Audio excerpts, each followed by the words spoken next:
Prime Minister Dr. Hubert Minnis delivered his highly anticipated mid-year budget statement to the House of Assembly on Wednesday morning, but there were few revelations as it was short on new information. Despite the still dire state of the country's finances, the PM insisted there are encouraging signs that the economy will begin to bounce back this year.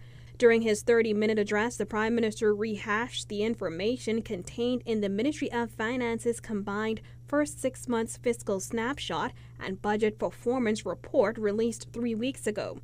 That report showed that the fiscal deficit has widened 279.4% from the $194 million recorded at the halfway point during the same period of the prior fiscal year to $736.1 million.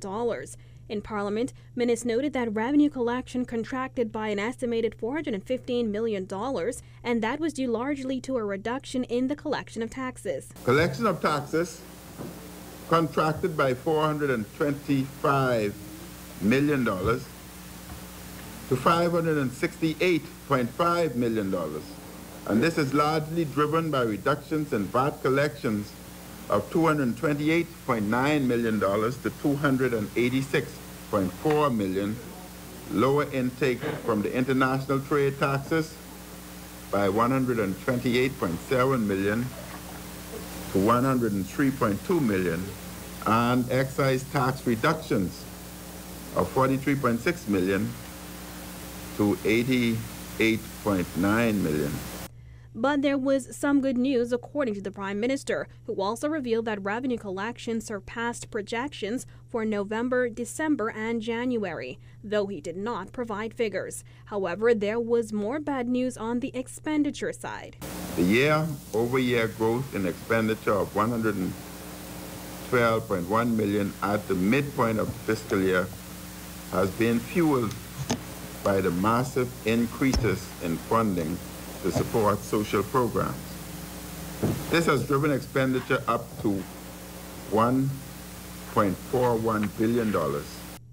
Recurrent expenditure also grew by nearly $120 million to $1.3 billion. Minnis said increased social assistance and outstanding payments to civil servants drove up spending. We have spent $24 million on food assistance through the National Food Distribution Task Force to feed 72,000 households. We have invested $45 million in business continuity loans and grants and $83.5 million in construction projects to stimulate the economy.